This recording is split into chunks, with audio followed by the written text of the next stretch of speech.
guys, it's Will. It's Hong Kong Cinema Appreciation Society. Welcome back to the channel. If you are new to the channel, welcome and thank you for finding us. I hope this video finds you well. What are we here to talk about today? Johnnie To. You know I love Johnnie To if you watch the channel. If you don't watch the channel, you probably don't know that. Now you know that because I've said it. Lifeline. So this is a Vinegar Syndrome release of a Johnnie To film that was released in 1997. I have written the exact date down here, 3rd of January 1997. This came out just a couple months ago from Vinegar Syndrome. As I'm recording this in July of 2024, so this is a relatively recent release within the past few months. This is part of the Vinegar Syndrome archive.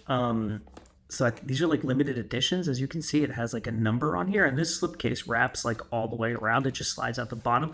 And this is a 4K and Blu-ray, dual format release. So as you can see here, this is the 4K disc. There's a substantial booklet and a poster there. And there is the Blu-ray. I might as well just show you all of this right now since we're digging into the physical aspects of the release. So I think this is Tony Stella here, who does amazing work, as we all know, if we are fans of Blu-ray releases and of the various labels who work with Stella. So there's the two-sided poster, and then we have a booklet here, and I'm going to be totally honest with you. I had never seen this film before, even though I own a DVD copy of it, and I'm a huge Johnnie To fan, and I just never seen it before. And so I was like, you know what, I'm going to focus on the movie. And so I did kind of peruse the bonus features, and I did kind of look briefly at this essay, but for the most part, I decided to focus on the movie itself and talk about the movie because I had never seen it before. And like I said, I love Johnnie To. And the reason I really started this channel is to talk about movies and to, meet other people who like movies, not to talk about bonus features. Although, obviously, we all do love the bonus features. And that's one of the reasons we collect physical media, and we all love physical media. So obviously, I'm not trying to disparage physical media, but I want to focus on the movie here. A lot of people say that this movie is a ripoff of Backdraft. Like, I keep seeing that narrative kind of going around. Now, admittedly, I have not seen Backdraft since maybe like 93, 94. I don't know when it came out, but it would have been early to mid-90s the last time I saw it. I did love that movie as a kid. Like, I loved that movie, and I watched it multiple times, but it's been many, many, many years since I've seen it. Probably about 30 years since I've seen it. From what I remember, and correct me if I'm wrong in the comments here, Backdraft is about an arsonist, and they are trying to catch an arsonist. And while the movie does go into the personal lives of the characters, it is a plot-driven film about someone lighting fires and these firemen who are stopping it, but also trying to prevent future fires, right? It's kind of a thriller in that respect, while it goes into the personal lives and the relationships of the firefighters. This movie is not, there is no plot in this movie at all. There's lots of story, there's lots of character, there's lots of elements to what's going on. Like, the closest thing there is to like an A to B story that drives this movie is like a will they, won't they romance between two of the characters. That's really like the main thread for the main guy, who is Lao Ching-wan, kind of going throughout the film. It's a very episodic movie. There's a lot of characters, and the characters all have their own personal dramas that are playing out throughout the movie. So you have all these little strains of story, almost like a bunch of short films knit together around the kind of central idea of the fact that they're all firefighters, and how does that affect their personal lives and their relationships in terms of the stress, the danger, their focus on career and the importance of their career, and the fact that their career transcends the notion of having a job because it's like a calling, like that kind of thing, right? And so the cast here is phenomenal, worth mentioning. Like I said, directed by Johnnie To, written by Yao Nai-hoi, who is one of Johnnie To's regular screenwriting collaborators. Lao Ching-wan, like I said, Sean Lao is in this movie. He's phenomenal in this movie. He's such a great actor. Alex Fong, I really like Alex Fong. He's a very good actor. He's in this film. Carmen Lee, Damian Lau, Ruby Wong, Raymond Wong. It's a great cast. I was a little bit thrown off by the fact that Vinegar Syndrome put this movie out. Bewildered was actually the word that I wrote down when I was watching the film, because it's like, this is really a melodrama about the lives of these people And I don't think of Vinegar Syndrome when I think of Melodrama. And this is not, again, this is not in any way a criticism or an insult.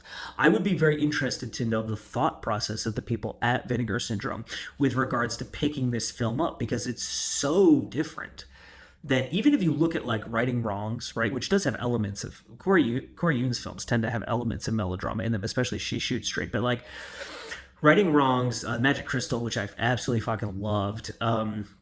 But they've put out some old school martial arts films. I think they put out Untold Story 2, didn't they? And they've done some other, they did Bullets Over Summer, but that was a Vinegar Syndrome partner label, Connie Films, which I freaking love. I loved that movie. And which is, it's not to say that Vinegar Syndrome can't put out, and like their partner labels do put out like films like Rebels of the Neon God and Vive l'Amour, which is, they're both Tsai Ming-liang films, and like Vortex, the Gaspar Noé film, which is very much a drama, was put out through Vinegar Syndrome for one of their partner labels. But this is just is an odd choice to me. Like of all the Hong Kong films out there that exist to include in the Vinegar Syndrome archive, this is an odd choice. And again, I'm not complaining. I love Johnny To. It's just an odd choice. So I'm going to talk about my thoughts on this film. Like I said, it really is a melodrama, and like in a way it feels like TV. And it almost feels like an entire season of a TV show crammed into one film. And the reason I say that is that there's a lot of characters, and the scenes are very short. And the scenes do not develop slowly and organically over a period of time. You kind of hop into these very intense situations that are almost like climaxes that are already happening. And then you like ride the emotional intensity of the climax, and then you're on to the next one. You know, it's not like, there's not like an ebb and flow here. This movie is just like intensity the entire time, be it the intensity of the firefighting and the situations the firefighters end up in because of their jobs, or the emotional intensity of their lives. There's not a lot of time in this movie where things are simmering. Everything is always exploding and on fire, which makes sense because it's a movie about firefighters, right? And so that was interesting. Like Johnny, when I think of Johnny To, right? When I think of the mature style of Johnny To, when I think about my favorite Johnny To films, which are like Election, Exiled, Election 2, Drug War, like that kind of stuff. Even movies like Throwdown as well. Like I think of Slow Burn. And I think of scenes that develop organically, very naturally, at a deliberate pace. And I think of everything being very, very, very deliberate. And I think like all of the creative choices, like all the acting, all the directing, the editing, the writing. And I also think of a very immaculately arranged script. Election, I think, is one of the best thriller scripts like ever written. Ever by anyone in any era of any culture ever. It's perfect. It's like astonishingly perfect.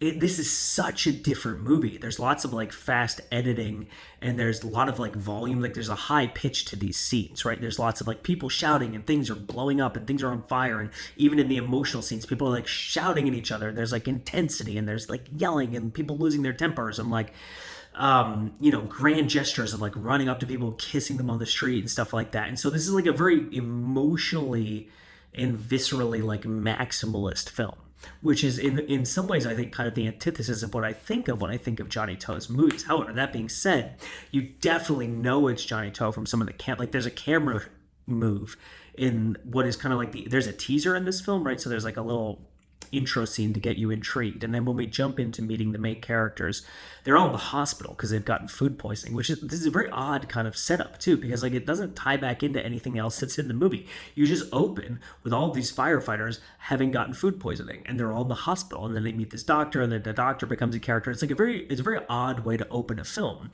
but it's really interesting because it's odd, so you don't know where it's going, and you're like, what is this situation, what is happening here, how's this going to develop? It's original and intriguing, right?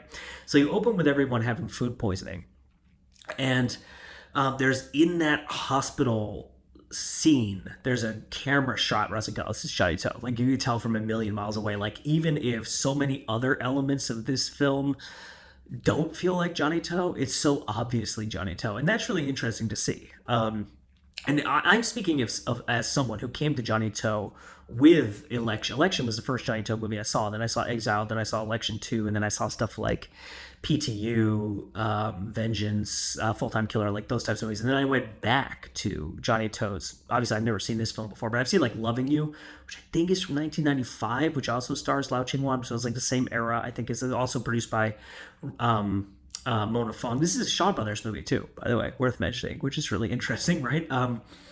And so you can tell it's Johnny To, but in a way it doesn't feel like Johnny To, and that's really interesting. One of the things that I was really drawn in by in this film is the like forensic attention to detail in the scenes where the firefighters are out doing their job. Let me give you one example of this. There's a scene where there's a car crash, and they really show like the cars are all smashed into each other, and the firefighters start pulling apart the glass to get the glass away because the glass is dangerous, right? And the camera goes like inside these cars, and you can see like how they've been smashed, how people's bodies are like crushed because of how the car is compacted. And they're discussing like the mechanics and the physics of like, we need to put weight over here to move the car this way, but then we need like, it shows like the machinery they use to cut things away from the car so that they're no longer a danger to the person. Like, it's really fascinating.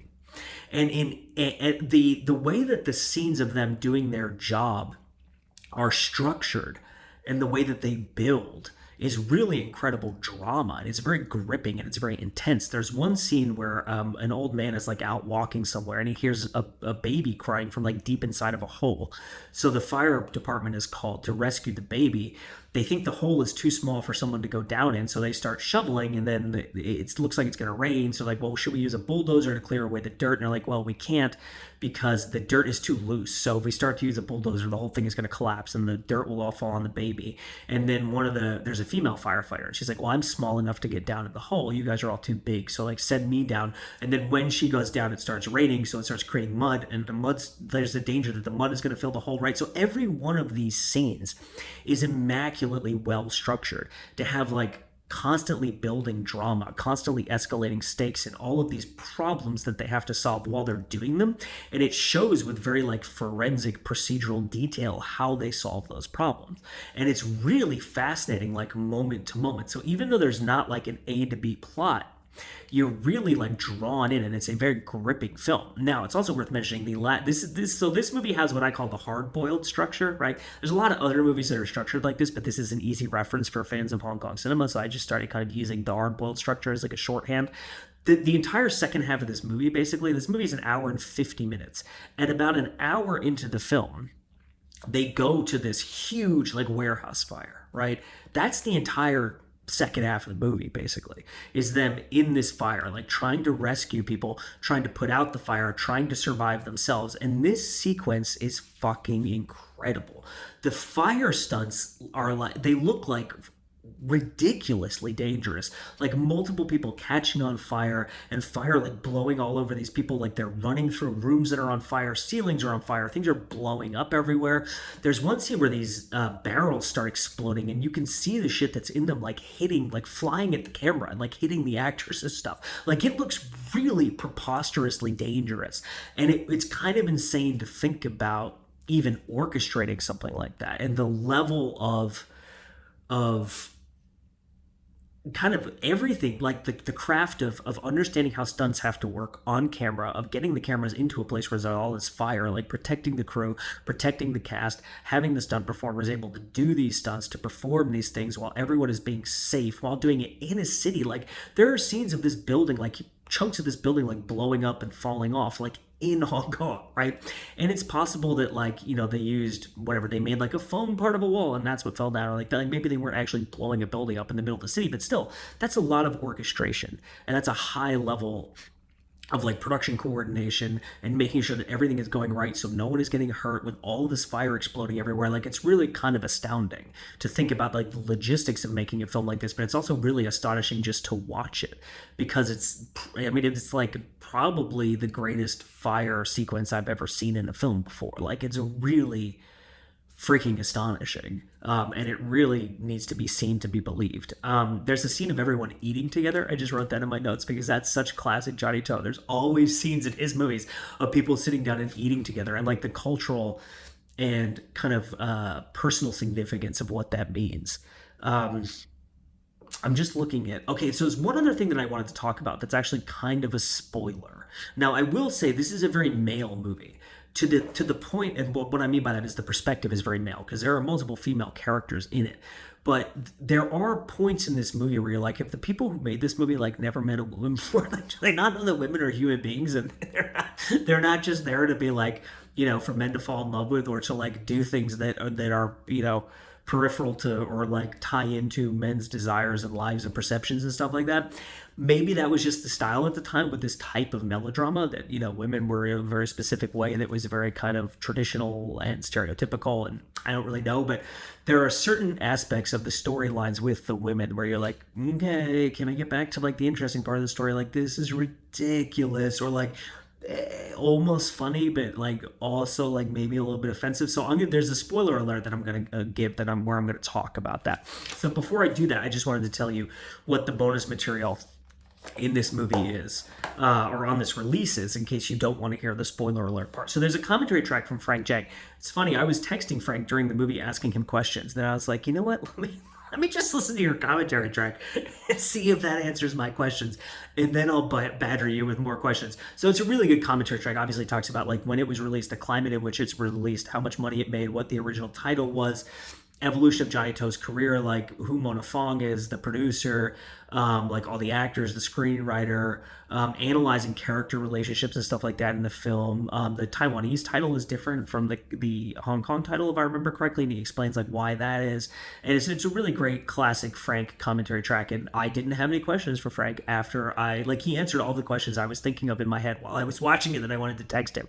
So if you have questions while you're watching this movie and you want to know certain things about certain people and logistics and stuff like that, listen to Frank's commentary. There's a brand new interview with Johnnie To that is 27 minutes. I fucking love Johnnie To interviews. He's so smart and he's so interesting. And he's got such a good memory and mind for talking about cinema. Now, admittedly, I didn't watch the whole 27 minutes because, like I said, I really wanted to focus on the movie. I was kind of tired last night. I watched about 10 minutes of that, but it was fucking awesome.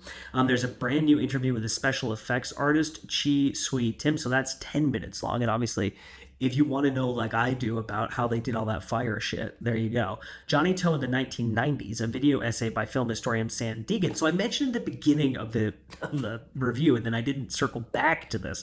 It's really interesting that this came out in 1997 because 1998 is really when I think of the beginning of the golden era of Johnnie To. To me, it's like 98 to 2012. So the bookends being like Hero Never Dies, right? Which I think was 98. And wasn't The Longest Night, Expect the Unexpected, one of those movies of like 98, 97? Until Drug War 2012, which is I think will kind of be like the cutoff. And he's made movies since then that I really really like, but to me that's like kind of like the golden era of Johnnie To, and so this is right before that. And so Sam Deegan talks in the video essay about who was Johnnie To before Western audiences came to know him as who we think of as Johnnie To, with all these films that started to do well in the West and play at festivals and get critical attention and stuff like that.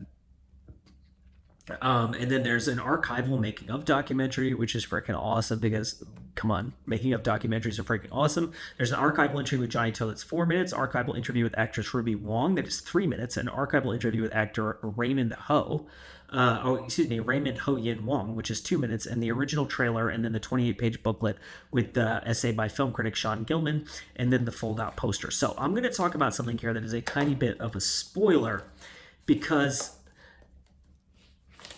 I don't want to say. I'm trying to think of whether I should talk about this or not, because if you've seen the movie, you know about it, and if you haven't seen it, you don't want to listen to me spoil it.